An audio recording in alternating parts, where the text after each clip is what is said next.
I will talk about the guide on using categorical race and ethnicity variables that BC Stats released in June this year. The guide can be found under Research and Insights section of the antiracism.gov.bc.ca website, but I'll also post a link here just for those who are interested. And first, I'll give an overview of the guide and its background, and then I'll share the challenges and lessons learned in the process of its development, and also talk about what to expect next. And of course, I'm looking forward to hearing and answering your questions and thoughts. So I'll start with explaining why and how we developed this tool. And we started working on this guide soon after the Provincial Anti-Racism Data Act became law. That was in June 2022. Around that time, BC government announced its commitment to addressing systemic racism in government services and programs, and anti-racism research was going to play an important role in this.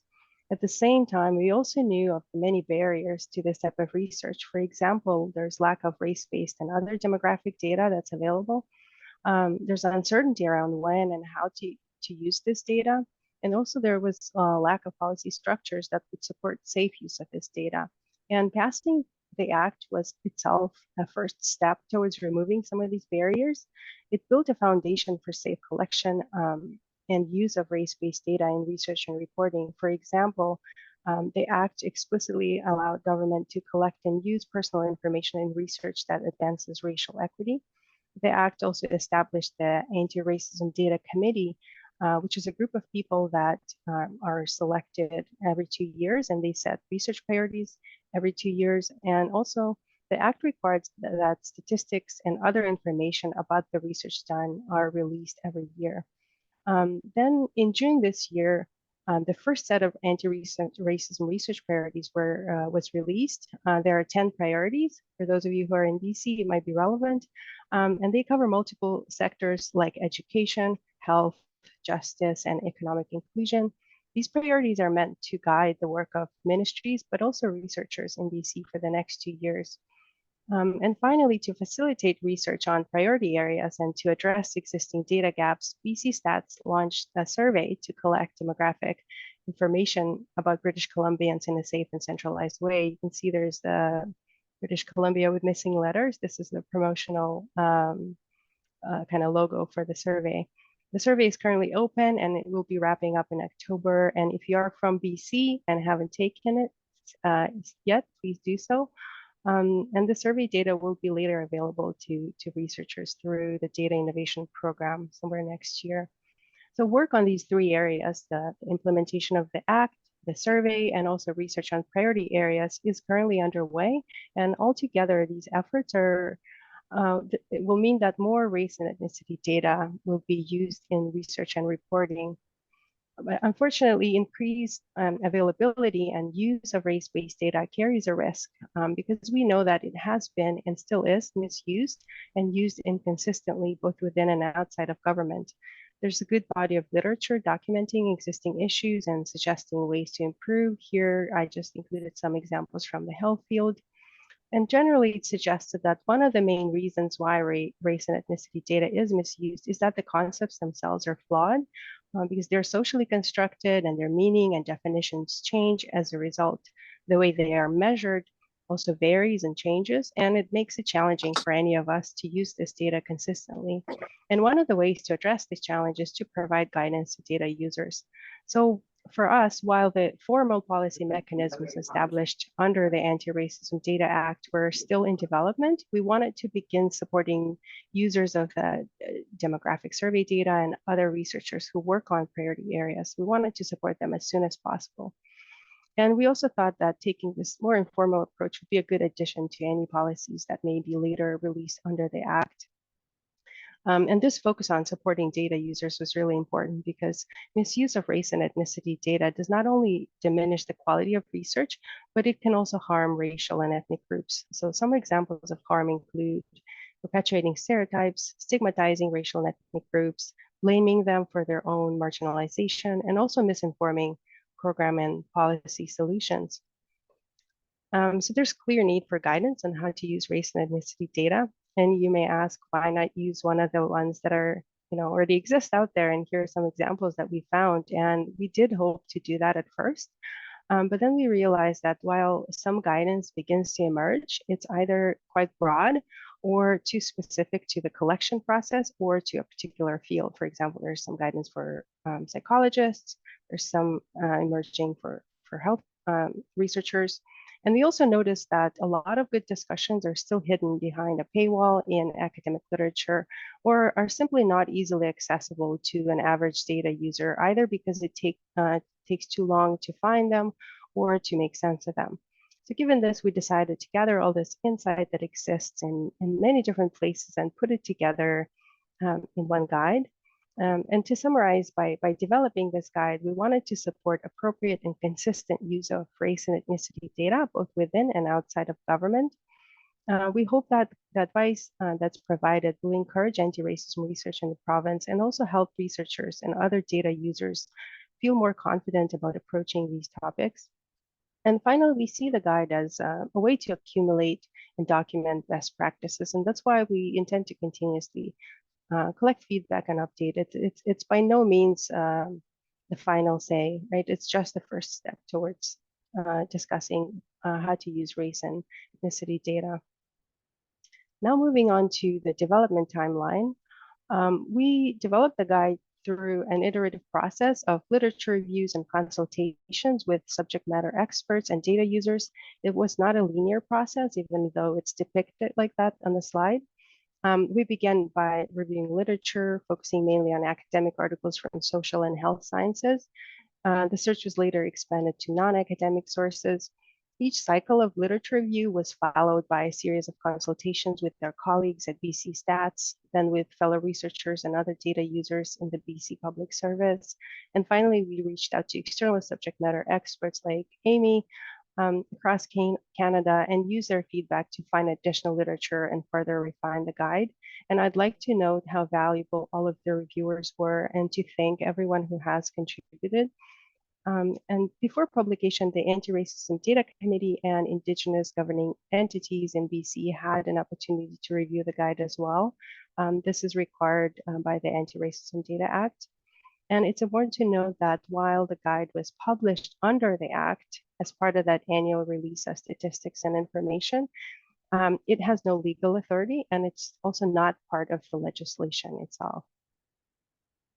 And now I'll summarize kind of the challenges that we faced in this process and then try to reflect on how we tackled them as I go through the guide itself. And we've identified 4 groups of challenges. And first is what I call the fuzzy variables challenge. As I mentioned previously, race and ethnicity concepts and their respective variables are loosely defined, and there is no consensus on what they mean.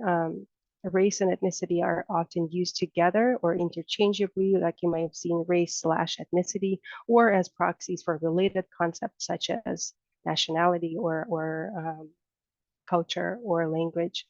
Moreover, measurement approaches can be different, and they can also change over time and from one discipline to another. So on one hand, we needed to be clear on what type of data is this guidance going to cover, right? And users also wanted to see clear definitions of race and ethnicity concepts as well. But on the other hand, we saw that different data sets and projects have different definitions. They slightly vary, and approaches to measurement also may vary for a good reason. And the guide should be able to accommodate this sum of variation, not being too constraining. The second challenge had to do with the scope of the guidance needed. Research involves many steps, such as data collection or getting access to existing data. There's ethics reviews, there's community engagement and communication process. And we could not cover all of these aspects in detail because it would require writing a textbook. But we also didn't want to duplicate some of the high-level advice that already exists elsewhere. So we spent some time narrowing down our scope so that we could provide relatively detailed recommendations on a specific subject. The third challenge was the diversity ways in which race and ethnicity data is used. It can be used in primary or applied research, as well as in reporting, for example, in government. And these uses really have different goals, they have different approaches, and even different time and space limitations. So we needed to consider that as well. And finally, there's also great diversity among the users of race and ethnicity data, and these people may have different roles. They would also have different levels of training, may not necessarily have a research background, and they come from different fields. And this means that any guidance should either be tailored to a specific user group, as probably comms specialists would tell me, or it has to then be general enough so that most users could apply it. So that's another challenge that we dealt with. So how did we approach these challenges? And I'll start with the last two mentioned. In terms of users or uses and uses, we were aiming to reach a broad audience. The recommendations are meant to apply to different types of research and reporting projects and can be useful to people who design and implement research and evaluation projects, those who manage and pull data reports or create analytics, those who interpret those analytics, for example, to inform policies and programs, and those who oversee various data projects. And the diversity of users and their feedback also impacted how we designed the document and what was included. And I'll take a brief look at that. So it has the three main sections: introduction that covers scope and background, some conceptual information, the 9 recommendations, and then appendices with supplementary information. And most of the content, aside from the recommendations, was included in response to user feedback. For example, a glossary was added so that everyone could be on the same page regarding the main concepts that are used.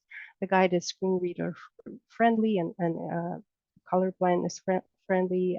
It also includes navigation features to help readers move around the document, like going to the appendices and back using just one click. And since the subject of the guide itself is quite dense, through various design elements, we try to make it easier for readers to go through it and not to just abandon after the first page. For example, each recommendation has case studies and examples to illustrate the main points. We've heard from consultations with data users that regardless of their level of expertise with data, people found examples very helpful and memorable. So we included as many as we could. At the end, there is a self-assessment checklist as well with questions to help users reflect on whether they've applied recommendations provided. And we hope that this would make the content just easier to apply to a particular case. And now moving on to the challenge of this wide scope. As I mentioned, there are many steps involved in appropriate data use, and we couldn't cover them all.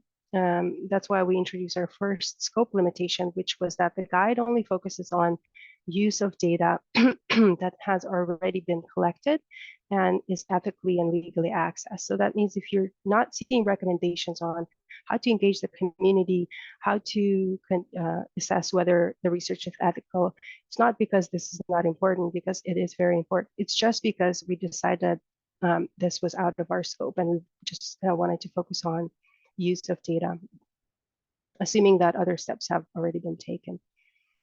So in terms of content, here's the main part. Let me just have a drink of water.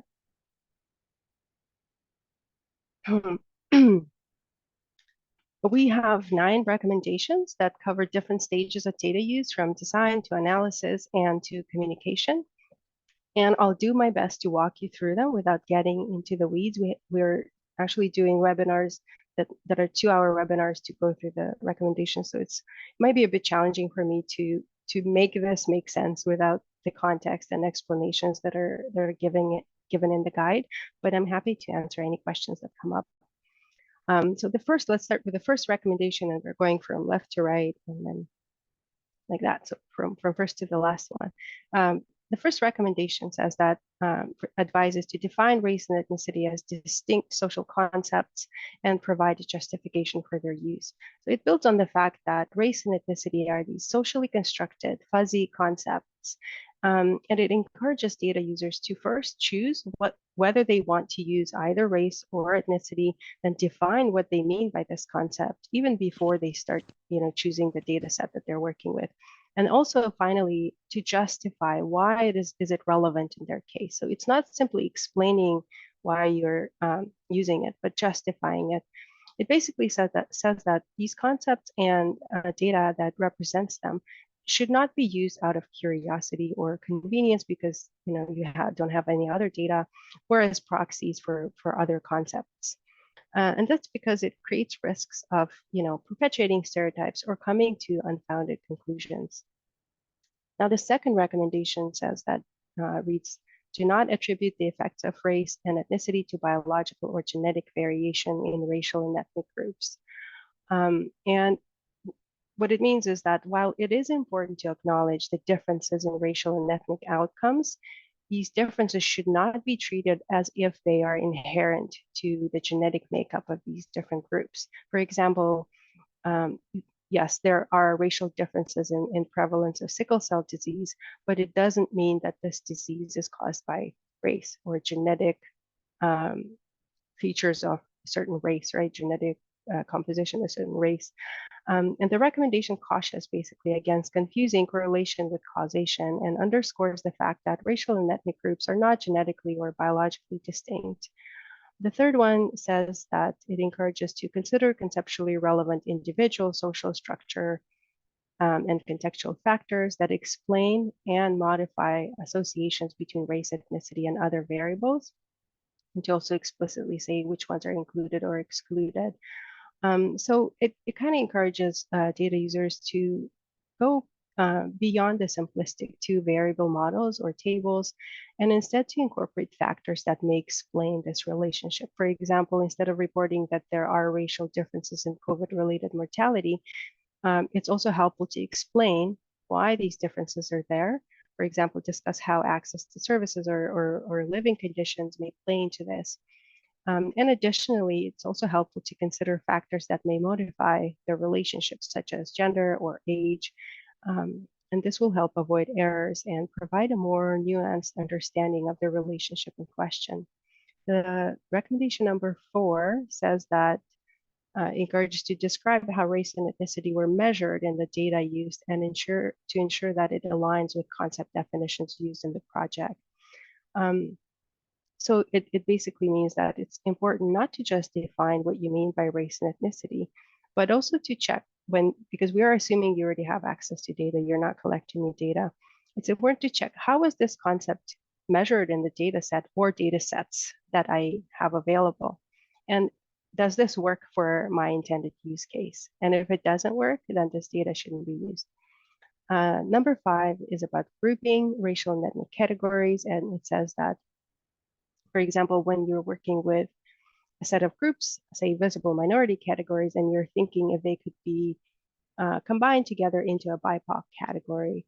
So we generally advise to avoid grouping where possible because it leads to overgeneralizations and results in findings that are not precise enough to inform targeted programming and policies. But we also acknowledge that sometimes grouping is necessary, and there are some recommendations that are given for data users as well in the guide on what to consider when grouping is necessary. Number 6, it says that when describing racial and ethnic groups, use terminology preferred by their members and appropriate in the context of the project. The general advice here is to avoid terminology that implies hierarchy or even simply listing, one group first all the time without any given reason. Or using terminology that is stigmatizing or dehumanizing. In addition, also when you're faced with the choice of whether or not to relabel the original data categories that are outdated, for example, we encourage to consider the risks and benefits of doing so. Number 7 says that it's important to justify why some groups are included and others are excluded in a given analysis. And it gives some examples of some justification, like how they may look like, what justifications can look like. And this is important to prevent some groups from being chronically excluded from data projects, for example, because they're just naturally small in size. For example, the Inuit population in some provinces is relatively small in size. but it also prevents others from being overrepresented or over-researched simply because their data is more available. Number 8, this one is around when you're comparing racial and ethnic groups. And it says that explain why this is done and take steps to mitigate risks of harm from drawn comparisons. Here we discuss that while comparisons are needed, some often needed and required and necessary, they can also cause harm and further stigmatize racial groups and damage intergroup relationships. So we give several tips that can help reduce the risk of harm and generally encourage data users to think of these mitigation strategies when they're making group comparisons. This can include in how the data is visualized, for example, or even how it's presented in whether it's publicly released or not. And finally, we close with, sorry, my head is, we closed here with a recommendation about the importance of explaining race and ethnicity related results, talking about their accuracy and whether they can be generalized. Here, this means explaining what your findings do and do not mean, and also noting where these findings do and do not apply. We know this is, I guess in academia, it's kind of encouraged, but outside it's often omitted because of space and time constraints. But actually, not just presenting a table, but reflecting on what this data means and what it also important what it doesn't mean.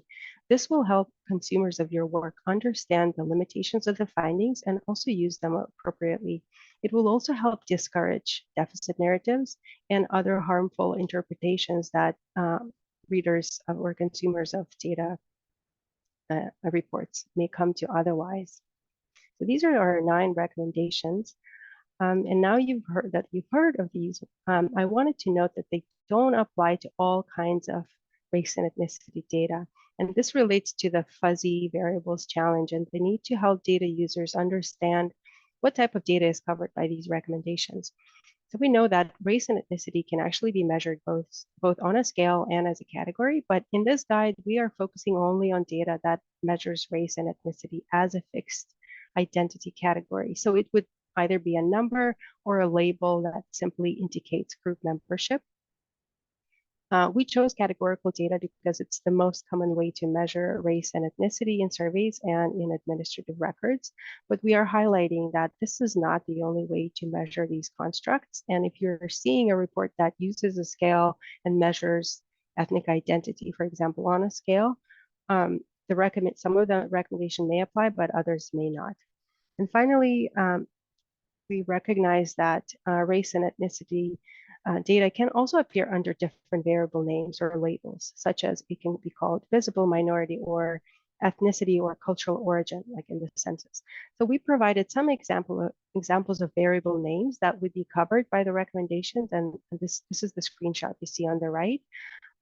We also provide a general definition of race and ethnicity in the guide, but it's not to say that this is how race and ethnicity should be defined. It's more so to help readers understand if concepts and variables that they're working with would be covered by these recommendations. And at the same time, we also emphasize that the guide does not cover concepts that are related to race and ethnicity and also variables that represent these related concepts. For example, citizenship, nationality, culture, language, all of this would not be covered. And in fact, we discourage using race and ethnicity as a proxy for these other concepts and vice versa. And this is because these concepts have different meanings and also the use of data representing them will differ. And in closing, I'd like to share a few lessons learned about and to talk about what's next for us in this work. So we found that taking this iterative approach where you do a bit of a lit review and then talk to people from different backgrounds had many benefits for our case. And this was because there is no single source of truth on this. And you kind of have to collectively agree on a practice. And this iterative approach allowed us to build on this collective knowledge and to also be more agile in what we were covering and how we were writing. It was easier to add and remove things when we were sharing early drafts and than it would have been if we were sharing a completed document. It also saved us time because we were able to concurrently receive feedback and continue searching for more information. And unfortunately, we were not able to conduct formal user testing of the final version of the guide before it was released, but we would recommend doing that if you're working on something similar. For example, right now we're hearing there's demand in similar guidance on using sex and gender as variables. And building a mechanism for updates was helpful as well, since practices change and we all make mistakes and overlook important information. So committing to update the document helps us hold ourselves accountable and also allows us this room for, change and for error. And in fact, we've already received feedback and updated the guide once since it was published. If you look at the title, it already says version 1.1, and we do encourage feedback. We've also learned that just providing recommendations is not enough. So like I did earlier, it probably is not enough, right? It seems like including definitions and examples and case studies and reflection questions, as well as links to additional resources is really necessary in guidance like this, because this was requested every time we've brought this up. Something that we did not do was including a section on further readings, but it was requested, so it's something to consider in the future. Finally, we also learned about the value of records keeping, and I can't say we were on top of this from the very start, but eventually documenting the process really helped us be transparent and methodical in our work. We used Zotero, which is a free online reference management tool, and we used it to keep track of all of our references, so it was easy to go back and find the source again if we needed it. We also kept track of the origin of each recommendation and how well it was supported in the literature. And as a result, now we have a record of our decision making and also a bonus references library that will continue to expand and use to support research. And I'll share the link to it as well because it's public information. And in terms of next steps, as I mentioned, the guide will be reviewed and updated annually or as needed.